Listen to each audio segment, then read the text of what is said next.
Sekjen PDIP Hasto Kristianto dengan tegas menyebut bahwa Gibran Rakabuming Raka tidak lagi bagian dari kader PDIP karena berpamitan untuk maju di Pilpres.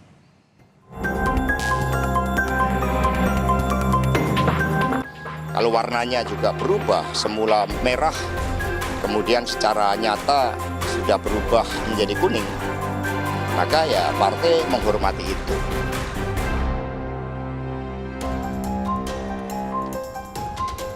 Sindiran perubahan warna pada putra sulung Presiden Jokowi Gibran Rakabuming Raka semakin memanas. Sekjen PDIP Hasto Kristianto dengan tegas menyebut Gibran sudah bukan lagi bagian dari kader PDIP karena sudah berpamitan untuk maju di Pilpres. Menurut Hasto, pencalonan Gibran oleh parpol yang berbeda otomatis membuat Gibran tak lagi menjadi keluarga besar PDI Perjuangan. Apalagi Ketua Umum Partai Golkar telah mengatakan Gibran telah dikuningkan. Nah, karena saya juga sudah menerima telepon dari Mas Erlangga saat itu Ketua Umum Golkar bahwa Mas Gibran ini dikuningkan, digolkarkan, maka ya otomatis Mas Gibran karena mencalonkan bersama Bapak Prabowo sudah tidak menjadi bagian dari keluarga PDI Perjuangan. Artinya dipecat, Pak? Ya, suratnya sudah dikirimkan, ya artinya etika politik harus dipenuhi. Artinya Mas Gibran yang sudah pamit melalui Mbak Puan, yaitu artinya pamit untuk dicalonkan dengan Partai Gerindra dan Partai Golkar. Golkar memang jadi partai pertama yang mengusung Gibran jadi bacawa pres Prabowo. Usai Rakernas, Ketum Golkar Erlangga menyebut para kader sepakat mencalonkan Gibran.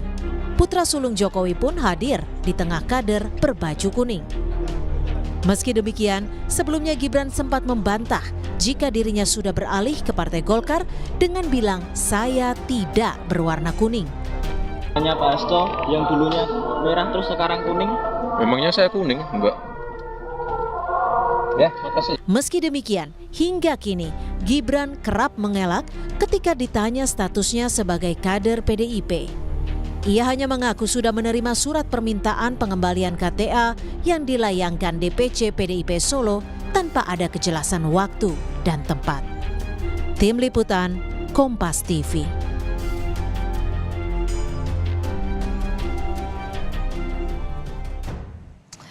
Ya, Sekjen PDIP Hasto Kristianto tegas menyebut Gibran tidak lagi bagian dari keluarga PDIP. Seperti apa dampaknya tuh Gibran jika memang berubah warna dari merah ke kuning? Kita bahas bersama Direktur Parameter Politik Indonesia, Adi Praitno. Selamat malam, Mas Adi.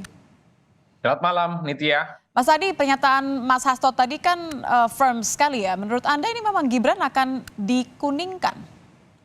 Kalau soal Gibran akan dikuningkan atau tidak, ya tentu itu domain Golkar ya. Karena Golkarlah yang sebenarnya punya hak prerogatif apakah Gibran itu akan menjadi kader mereka ataupun tidak. Tapi yang menarik itu adalah pernyataan Hasto yang saya kira cukup menebalkan keyakinan publik bahwa Gibran sudah tak lagi bersama dengan PDIP. Karena selama ini kan selalu berspekulasi, diminta untuk mengembalikan kartu anggota dan seterusnya. Tapi pernyataan Hasto ini kan mengkonfirmasi bahwa Gibran sekalipun sejak lama sudah tidak menjadi bagian dari PDIP, tapi secara formal sudah bukan dan bahkan dianggap keluar dari PDIP. Oleh karena itu ya tinggal kita menunggu apakah betul besok Gibran ini akan segera diumumkan sebagai kader Golkar ataupun tidak. Karena konon ini besok Pak Jokowi dengan Pak Gibran akan hadir dalam hari ulang tahun Golkar yang akan diselenggarakan ya. Dan itu menjadi momen sebenarnya yang sedang ditunggu oleh publik, apakah itu akan bersamaan dengan pengumuman Mas Gibran Rakabuming Raka sebagai kader mereka di di masa yang akan datang. Kan itu sebenarnya Nitya, kalau mendengar suara-suara publik, pembicaraan-pembicaraan yang selama ini sering kita dengar di kalangan aktivis, di kalangan elit dan bahkan di kalangan media, ya sebenarnya tinggal nunggu waktu Gibran itu akan berkartu anggota Golkar ataupun kuning. Ya, yang jadi pertanyaan kan ada apa kemudian dari keputusan Gibran untuk bergabung dengan Golkar begitu kan? Apakah memang ini murni memperhitungkan elektoral Gibran atau memang ada kira-kira nih bargaining politik dari elit parpol dengan sosok yang lebih kuat? Saya kira soal Gibran ke Golkar ini tentu domain elit yang saya kira tidak bisa dijangkau oleh semua kalangan masyarakat ya. Kenapa saya sebut sebagai domain elit? Ya karena harus kita akui Pak Erlangga Hartarto itu sejak 5 tahun yang lalu sebenarnya berusaha untuk menjadi salah satu kandidat capres di 2024. Tapi kan kesempatan ini tidak muncul. Nah, ketika Gibran Rakabuming Raka diumumkan sebagai calon wakil Prabowo Subianto, ini secara tidak langsung ada kekuatan politik yang cukup luar biasa, kekuatan politik yang besar sebenarnya, yang menggaransi bahwa Gibran kemanapun ya harus diterima.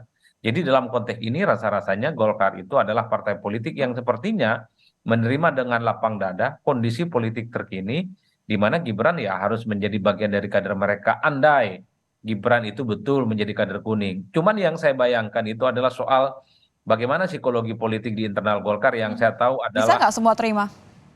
Nah, itu yang kita nggak tahu. Tapi kalau membaca psikologi politiknya, memang agak sulit sebenarnya. Karena harus diakui, Golkar itu kan berisikan politisi-politisi senior ya, yang saya kira memang mereka menata kaderisasi, menata bagaimana merekrut calon pemimpin masa depan itu dari bawah. Tapi ketika ada Mas Gibran masuk ke Golkar misalnya, kira-kira begitu, dan saat ini sebagai calon pendamping Prabowo, tentu ini butuh rekonsiliasi dalam tanda kutip supaya di internal elit-elit Golkar yang saya kira banyak politisi senior dan malang melintang harus menerima realitas ini semua.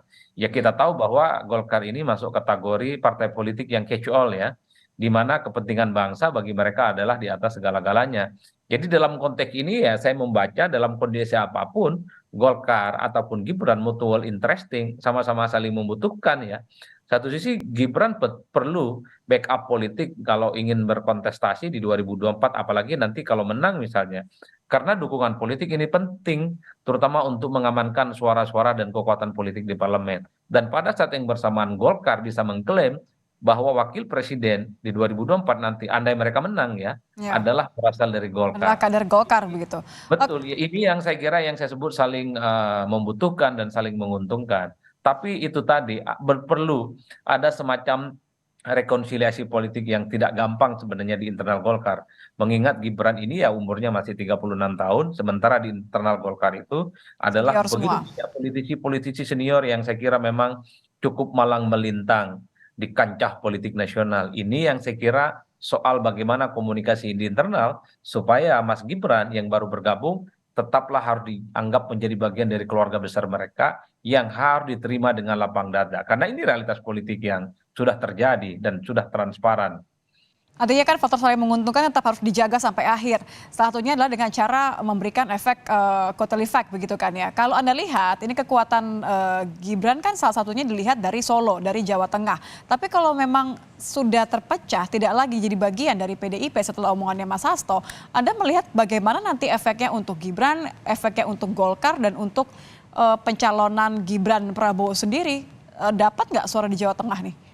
Saya kira dua hal. Pertama, kalau kita membaca anatomi kekuatan politik Golkar itu kan terletak pada struktur, terletak pada caleg-caleg mereka. Jadi sekalipun tidak ada figur kunci, tidak ada figur sentral yang kemudian mereka usung ya. Kita melihat hasil Pileg 2019, Golkar itu suaranya tetap signifikan dan penting. Bahkan perolehan suaranya di parlemen itu runner up. Yang kedua, memang tinggal diuji. Kekuatan politik Gibran itu terletak pada satu ya di Solo, yang kedua kekuatan politik para pendukung Jokowi. Apakah para pendukung Jokowi, apakah kekuatan politiknya Gibran mampu mengaksentuasi dan mencari dukungan politik di Jawa Tengah yang publik tahunya Jawa Tengah bahkan Solo itu disebut kandangnya banteng. Betul. Ini tentu menjadi pertaruhan yang tidak gampang. Satu sisi PDIP di situ memiliki basis kultural dan strong voter yang cukup luar biasa, tapi pada saat yang bersamaan begitu banyak juga pendukung Jokowi dan pendukung juga Gibran yang saya kira akan mempertaruhkan di kandangnya banteng yang dikenal memiliki basis tradisional yang kuat. Bagi saya tidak mau berspekulasi, Mbak Nitya. Yang jelas ini nanti kalau bicara Solo dan Jawa Tengah akan adu kuat soal kekuatan politik banteng yang sudah turun-menurun sebagai basis loyalitas mereka. Yang kedua, apakah akan dipertaruhkan dengan figur Jokowi dan Gibran Rakabuming Raka yang kemungkinan suara mereka itu akan hijrah dan migrasi ke Golkar. Baik. Karena pada saat yang bersamaan pendukung Jokowi pastinya juga akan banyak ke PSI, mengingat di situ ada Kaisang ya sebagai ketua umum PSI. Oleh karena itu, saya membaca mungkin Golkar tidak terlampau berharap dapat kotel efek dari Gibran Rakabuming Raka. Yang paling penting adalah bagaimana Gibran dengan Prabowo Subianto menang Pilpres. Syukur kalau ada kotel efek yang didapatkan oleh mereka. Karena bagi mereka Baik. ini adalah bonus. Tapi yang jelas Golkar kekuatan politiknya terletak pada struktur dan terletak pada caleg. Sekalipun ada kotel efek, rasa-rasanya tidak terlampau signifikan. Bahkan Tidak terlalu penting untuk Golkar jadi artinya. wakilnya. Ketika Baik. Pak JK jadi wakilnya Pak SBY, ketika jadi wakilnya Jokowi beberapa waktu yang lalu, kan kotel efeknya ke Golkar kurang lebih hanya sekitar 1%. Jadi kurang lebih tidak akan terasa juga untuk Golkar ya. Terima kasih Mas Adi sudah bergabung bersama kami di Kompas Malam. Selamat malam. Selamat malam Nitya.